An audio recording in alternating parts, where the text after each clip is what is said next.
तो आदाब, नमस्कार, गुड इवनिंग, सत श्रीकाल। एक बार फिर आप तमाम लोगों का स्वागत है क्राइम तक की कहानी के इस एपिसोड में। उम्मीद है पूरी फैमिली अच्छी होगी, अपना और अपनों का ख्याल रख रही होगी।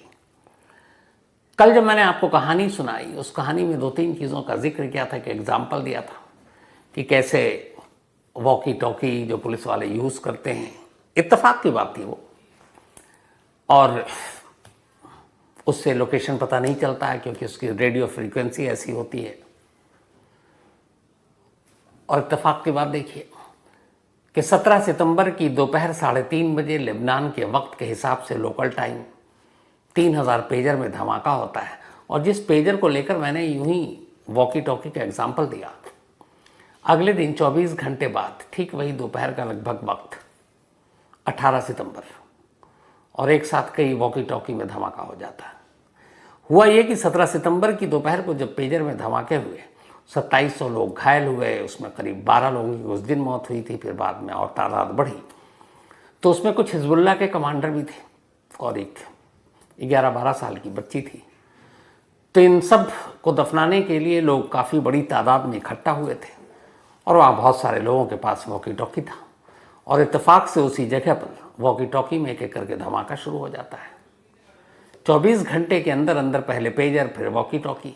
और वॉकी टॉकी में ये सीरियल ब्लास्ट हो ही रहा था कि तभी खबर आती है कि अलग अलग घरों में, कई जगहों पर और कई होटलों में सोलर पैनल में धमाका हो रहा है।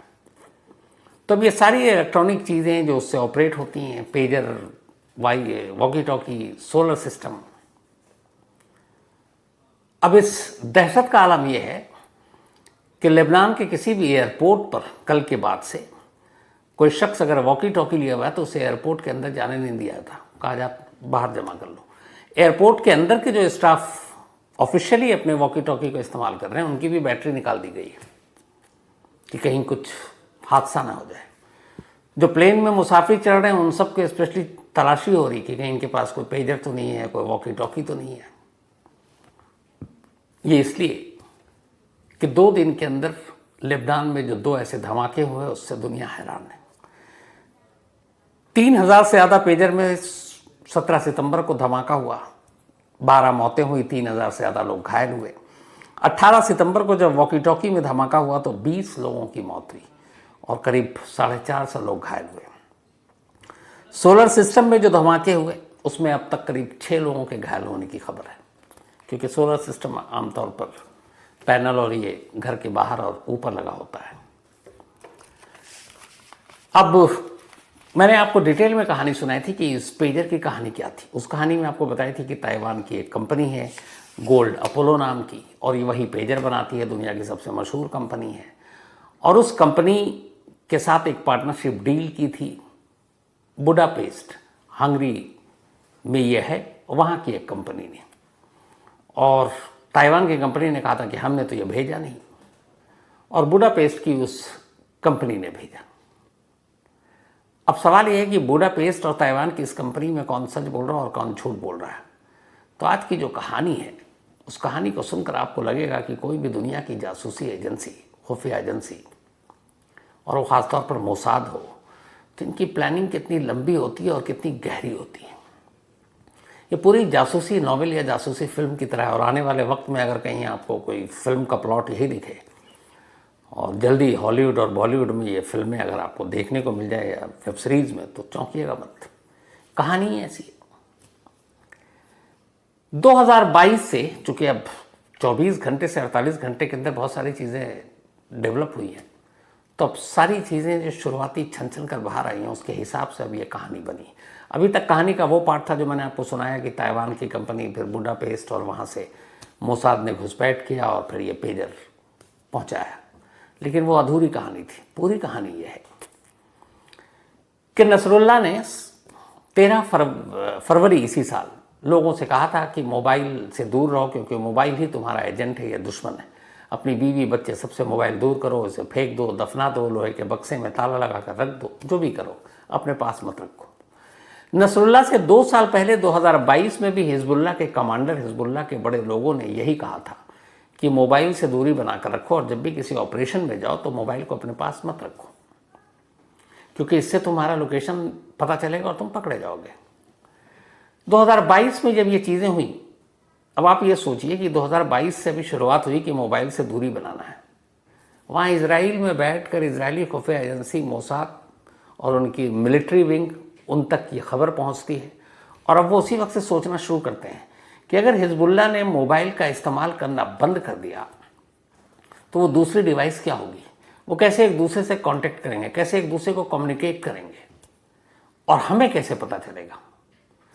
अभी सिर्फ बातें हो रही हैं कि, लेकिन मोसाद को ये एहसास हो चुका था कि जब हिजबुल्लाह के टॉप लीडरशिप ये कह रहा है कि मोबाइल से दूरी बनाओ, तो फिर उसके कमांडर और बाकी उसके जो लोग हैं वो तो इस बात को मानेंगे। बाकी ने सब ऐसे ही लिया, मोसाद ने इसको उसी वक्त से सीरियसली लिया कि अगर मोबाइल नहीं तो क्या, और वो दूसरा गैजेट क्या होगा। और इसी के बाद फिर मोसाद ने अपने जाल बिछाए और पता करना शुरू किया। तो पता चला कि हिजबुल्लाह आने वाले वक्त में पेजर की तरफ जाएगा, क्योंकि पेजर से मुश्किल ये होगी कि हम उसका लोकेशन पता नहीं कर पाएंगे और वो किसी भी ऑपरेशन को अंजाम दे सकते हैं। और ये हुआ था जब हिजबुल्लाह के कई लोगों ने इजराइल के अलग अलग ठिकानों, उधर गाज़ा और बाकी जगह पर हमले किए, तो उन्हें ख़ास हिदायत दी गई थी कि तुम मोबाइल लेकर नहीं जाओगे ऑपरेशन में, जब भी कोई ऑपरेशन करोगे मोबाइल दूर रहेगा। तो उस वक्त कुछ जो मेन कमांडर हुआ करते थे उनको पेजर दिया जाता था मैसेज कन्वे करने के लिए। तो एक के पास मैसेज आता था, वो अपनी टीम को बाकी मैसेज आगे पास आउट करता था। ये खबर थी। अब 2022 में ही मोसाद लग गया कि नेक्स्ट क्या, तो उसने अंदाज़ा लगा लिया कि अब हिजबुल्लाह पेजर पर जाएगा। अभी बात 2 साल पुरानी बता रहा हूँ मैं आपको, 2022 में, और अभी ये भी पता नहीं कि हिजबुल्लाह पेजर पर जाएगा भी कि नहीं जाएगा इतने बड़े पैमाने पर, लेकिन मोसाद ने अंदाज़ा लगा लिया। अब उसने कहा कि फिर क्या किया जाए। तो जासूसी की दुनिया देखिए कहानियाँ कैसे बनती हैं, शायद कोई कलमकार राइटर भी ना सोचे ऐसा। मोसाद की कहानी चल रही, तो आपको बता दूं कि इसी मोसाद का एक जासूस हुआ करता था, एली कॉन, एक ऐसा जासूस जो एक देश में जासूसी करने गया और जासूसी करते करते उस देश का वो लगभग डिफेंस मिनिस्टर ही बन गया था। बड़ी ही इंटरेस्टिंग कहानी है ये, Eli Cohen Mossad mystery spy. Kuku FM के ऑडियो ने सबसे पहले ये पता करना शुरू किया कि इस दुनिया में आज के दौर में, अब तो मोबाइल है, अब भी पेजर इस्तेमाल हो रहा, तो पता चला हाँ, सीक्रेसी को मेंटेन करने के लिए दुनिया के कई जगहों पर अब भी बड़े लोग और ऐसे जो ख़ासतौर पर ख़तरनाक कामों में लगे हैं वो पेजर यूज़ करते हैं। तो पेजर का प्रोडक्शन बंद नहीं हुआ। अब मोसाद ने पता किया कि इस दुनिया में पेजर की कंपनी कौन कौन सी है। तो पता चला कि ताइवान की एक कंपनी है जो बहुत नामचीन कंपनी है, गोल्ड अपोलो, और ये कंपनी पेजर बनाने में महारत है। जैसे मोबाइल में सैमसंग है या एप्पल है, उसी तरीके से पेजर में इस कंपनी का कोई सानी नहीं है। अब वो कंपनी एक रेपुटेटेड कंपनी, उस कंपनी तक कैसे पहुंच बनाई जाए, और ऐसी कंपनी जिसकी दुनिया में एक साख हो, नाम हो, वहाँ आप आसानी से तो घुस नहीं सकते। ख़ासतौर पर जासूसी और ये ऐसी कंपनियाँ अपने दामन बहुत बचा कर रखती हैं अपने बिजनेस से, कि किसी एजेंसी के साथ नाम ना जुड़े, किसी टेररिस्ट ऑर्गेनाइजेशन के साथ नाम ना जुड़े। तो वो साहब ने कहा कि ताइवान की कंपनी में सेंध लगाना मुश्किल है, तो क्या किया जाए। उन्होंने पता किया कहाँ कहाँ ऐसा कुछ और होता है, पता चला कहीं नहीं। इसी गोल्ड अपोलो पेजर के थ्रू ही हम हिजबुल्लाह तक पहुँच सकते हैं, लेकिन ताइवान तक उन तक पहुँच नहीं सकते, तो क्या किया जाए। 2022 में मोसाद ने एक, मोसाद की इजराइल की एक मिलिट्री विंग भी है, उस अलग अलग, और उनका काम है सिर्फ यही जो सारी चीज़ें होती हैं, खुफिया हाईटेक मिलिट्री यूनिट्स कहा जाता है इसको। इसका नाम है यूनिट 8200, यूनिट 8200। इसका काम है ये सारे जो इलेक्ट्रॉनिक्स, हैकिंग, ऐसी चीज़ों में ये सारे मतलब हाई टेक और टेक की जिनको नॉलेज है वो इस यूनिट में काम करते हैं। और इजराइल की मिलिट्री का एक ये विंग है जो सीधे वहाँ के पीएम को रिपोर्ट करता है, यूनिट 8200। अब मोसाद ने ये अपनी जानकारी जुटाई, यूनिट 8200 से बात की और कहा कि अब बताओ क्या किया जाए। यूनिट 8200 और मोसाद ने मिलकर अब काम करना शुरू किया। प्लानिंग हुई। उसके बाद कहा गया कि कैसे देश को चुनो जो बिल्कुल शांत हो, जिसका टेररिज्म से या फिर इजराइल या किसी और के साथ ना करीबी ना दुश्मनी, इससे कोई लेना देना ना हो, ताकि दुनिया में किसी को शक ही नहीं हो। तो काफ़ी उसके बाद, और वहाँ की वो जो इम्पोर्ट एक्सपोर्ट की पॉलिसी भी इतनी हार्ड और सख्त ना हो, तो चुना गया हंगरी को, यूरोपियन कंट्री। हंगरी के शहर बुडापेस्ट।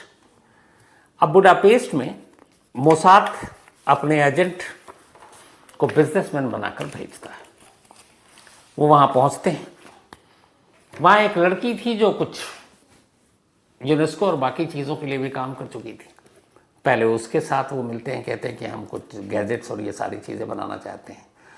उसके बाद वो अलग अलग 3 शेल कंपनी बनाते हैं। शेल कंपनी का मतलब ये होता है कि काम कुछ नाम कुछ, फर्जी कंपनी, एक तरह से झूठी आप दुकान, कि मैंने हलवाई की दुकान खोल ली, मैं जलेबी बना रहा हूँ, रसगुल्ला बना रहा हूँ बस, लेकिन ये है कि अग्रवाल स्वीट सॉस लिख दिया ऊपर, हलवाई की दुकान, बेच कुछ नहीं रहा हूँ, असली धंधा कुछ और है। तो शेल कंपनी ऐसी होती है। तो उन्होंने बुडापेस्ट में 3 अलग अलग शेल कंपनी बनाई, और उसमें से 2 शेल कंपनी ऐसी थी जो इसी तरह के गैजेट्स में काम करती है।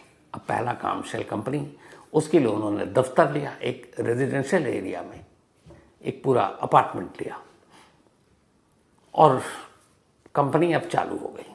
लेकिन असली काम बाकी था, और वो था किसी तरह गोल्ड अपोलो तक पहुंच बनाना, क्योंकि पेजर तो वही बनाता है।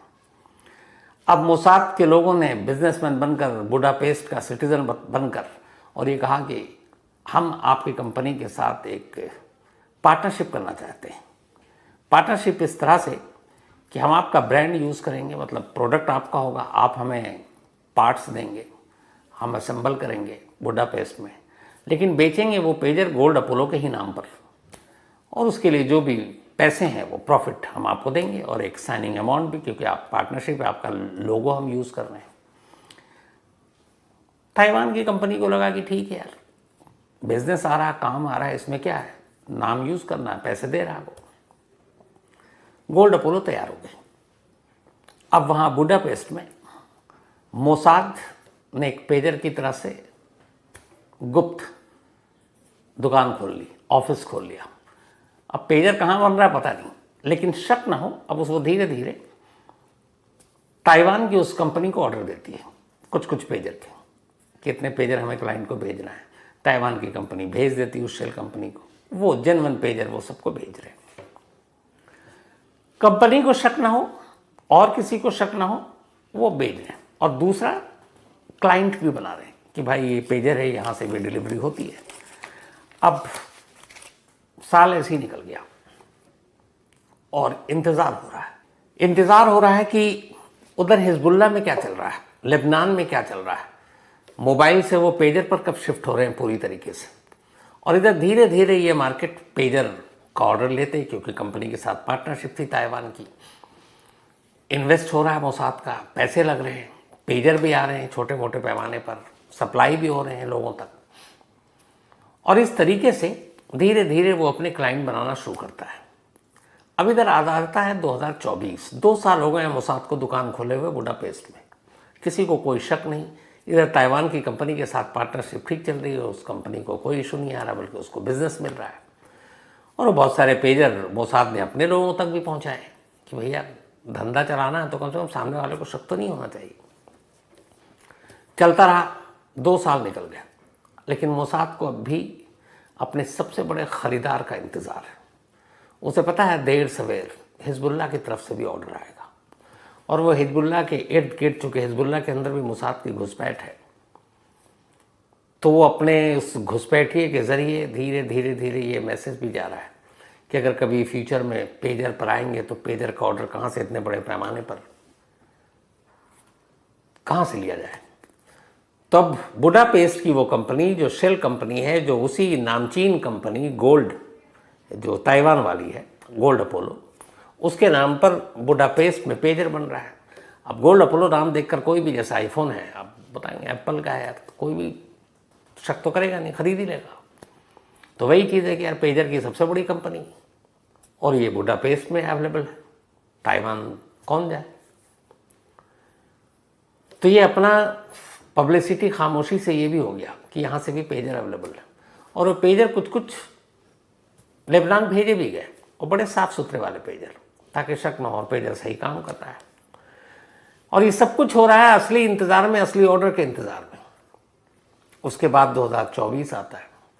13 फरवरी को नसरुल्लाह, जो जनरल सेक्रेटरी जनरल, मतलब टॉप लीडर हिजबुल्लाह का, वो अनाउंस करता है कि मोबाइल को अब छोड़ो और पेजर पर आ जाओ। लोग कहते हैं कि ठीक है, मोबाइल की जगह जो पेजर होगा वो कौन कहाँ से।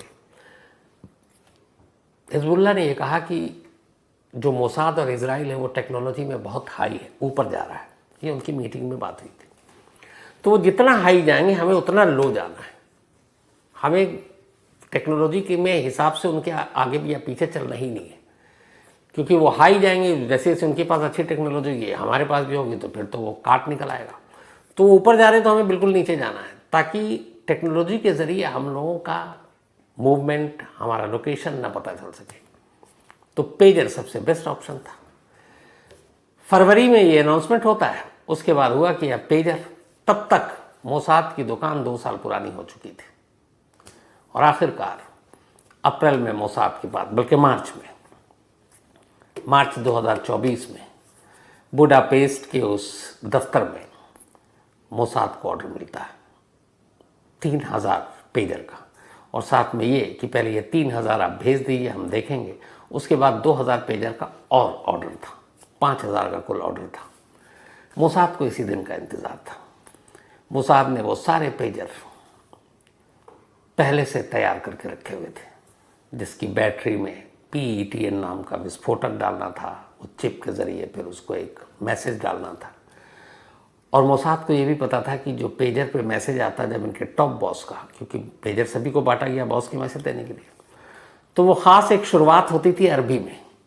वो उन्हें ये भी पता था, कुछ मेजर वहाँ सैंपल के तौर पे पहुँचे हुए थे, तो पता चला था कि मोबाइल पे भी और जब टेक्स्ट आता था तो वह ख़ास वो होता था। तो वही ख़ास मैसेज जो बॉस का होता था अरबी में, उसी मैसेज को कॉपी किया। और उसके बाद 17 सितंबर को जब ये अलग अलग खेप में वहाँ पहुँच गया, अप्रैल और मई में लेबनान, फिर हिजबुल्लाह के पास, सारी तैयारी हो गई। अब 3000 हाथों में हिजबुल्लाह के ये पेजर है। पेजर पहले से ही सब कुछ तैयार है। 17 सितंबर की दोपहर 3:30 बजे वही मैसेज सर्कुलेट करता है मोसाद, जो अरबी में लिखा था। लोग देखते हैं, बीप बजता और धमाका होता है। उसके आगे की कहानी आपको बता चुका था। अब इस पेजर के रहस्य से अभी लोग उबर ही नहीं पा रहे थे कि तभी उसके अगले दिन 24 घंटे के अंदर अंदर उससे भी बड़ा धमाका होता है वॉकी टॉकी में।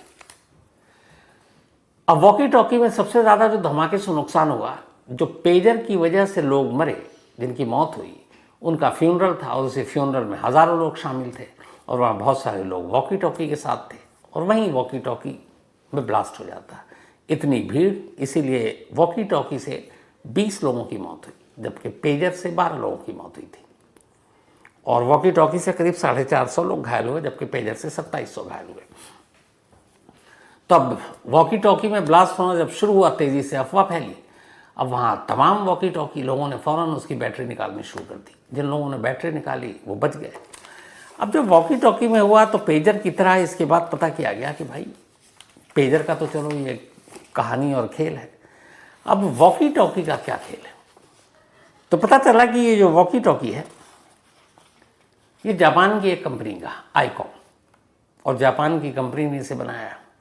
अब फ़ौरन जापान की कंपनी को कांटेक्ट किया गया तो जापान की कंपनी कहती है कि भैया ये जो वॉकी टॉकी है ये ICV82 मॉडल की है, ICV82 मॉडल।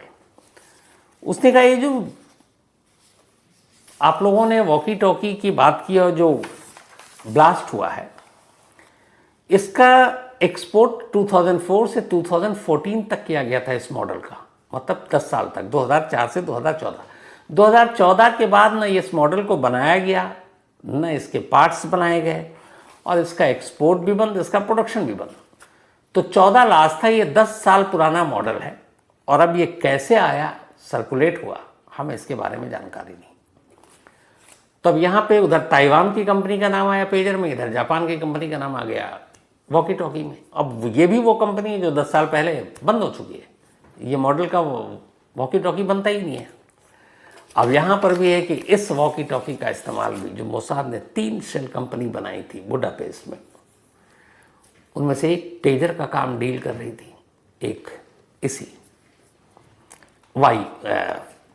जो अपना वॉकी टॉकी का, क्योंकि उसे पता था कि हिजबुल्लाह इसका भी यूज़ करेगा, तो उन्होंने इसका भी यूज़ किया और मोसाद ने इसकी भी प्लानिंग की।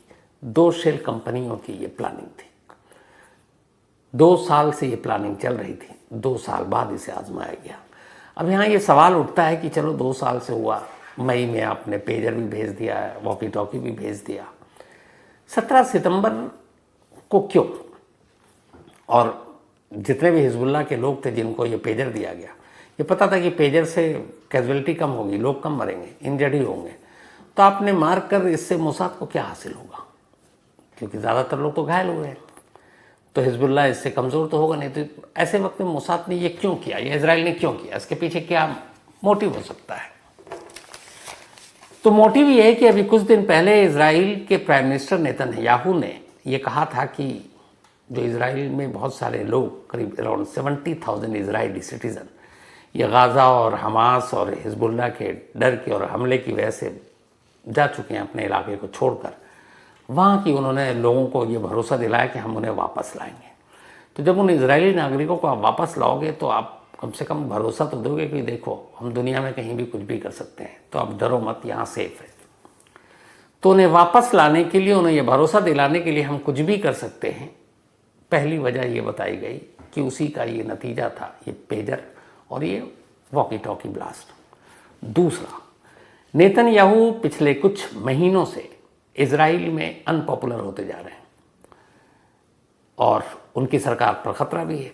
लोग जिस तरीके से लास्ट अक्टूबर में हमला हुआ, हमास ने किया, फिर इजराइल पर हिजबुल्लाह ने किया, ईरान से जो चल रहा है, तो उसको लेकर वहाँ के बहुत सारे लोग समझते हैं कि नेतन्याहू थोड़े से कमज़ोर प्राइम मिनिस्टर हैं। जिस तरीके से रिप्रेजेंट करना चाहिए इजराइल को वो नहीं कर रहे हैं और अपोजिशन उनको घेरने की कोशिश कर रहा है। तो वहाँ के लोगों का दिल जीतने और भरोसा जीतने के लिए और ये दिखाने के लिए कि हम कहीं भी दुनिया में कुछ भी अनोखी चीज़ कर सकते हैं, इस हमले को अंजाम दिया गया। ये 2 वजह अब तक इंटरनेशनल मीडिया के थ्रू कि आखिर ये क्यों, इस वक्त क्यों, तो ये दोनों वजह ये बताई गई है। अब इन 2 हमलों की वजह से उधर लेबनान नाराज़ है, हिजबुल्लाह बदला लेने की सोच रहा है, ईरान ने पहले ही धमकी दे रखी है। कुल मिलाकर गाज़ा और इजराइल के नेबर जो कंट्री है, मालूम नहीं आने वाले दिनों में वहाँ क्या होगा, फिर से जंग होगी, फिर से खून खराबा होगा और पता नहीं ये सब सिलसिला कब तक चलेगा। तो ये थी आज की कहानी। लेकिन कहानी ख़त्म करूँ उससे पहले वही अपना सिलसिला, आज जयंतीलाल जैन, इनका जन्मदिन है, तो हैप्पी बर्थडे जयंतीलाल जी। साथ ही पूर्णिमा गौर का भी आज बर्थडे है, तो हैप्पी बर्थडे पूर्णिमा, भेजा अतुल गौर ने है। रुद्रा, इनका भी आज जन्मदिन है, तो हैप्पी बर्थडे रुद्रा, ये भेजा है नेहा और साथ ही अश्वनी जी और अनिल जी ने। गीतस पुनिया, इनका भी आज बर्थडे है, तो हैप्पी बर्थडे गीतस, और ये नवीन कुमार के बेटे हैं। श्वेता दुबे का भी जन्मदिन, तो हैप्पी बर्थडे श्वेता, और ये भेजा है राज, आर्या, आरव और शिबी ने। इसके अलावा अवीक का भी आज जन्मदिन है, तो हैप्पी बर्थडे अवीक, भेजा अविनाश कुमार सिंह ने है। ब्रिजेश राठौड़, इनका भी जन्मदिन, हैप्पी बर्थडे ब्रिजेश, भेजा हिरेन सीजू ने है। साथ ही ध्यान विवेक गोस्वामी, हैप्पी बर्थडे, और इस दुनिया में आपका स्वागत है। ये नए मेहमान हैं बिल्कुल हमारे, ध्यान विवेक गोस्वामी, ऊपर वाला आपको हमेशा अच्छा रखे। और ये भेजा विवेक गोस्वामी ने है, उनके फादर हैं। नीरज कोहली जी, इनका भी आज जन्मदिन है, तो हैप्पी बर्थडे नीरज, भेजा है ऋषभ राठौड़ ने। साथ ही हर्ष का भी आज बर्थडे है, तो हैप्पी बर्थडे हर्ष।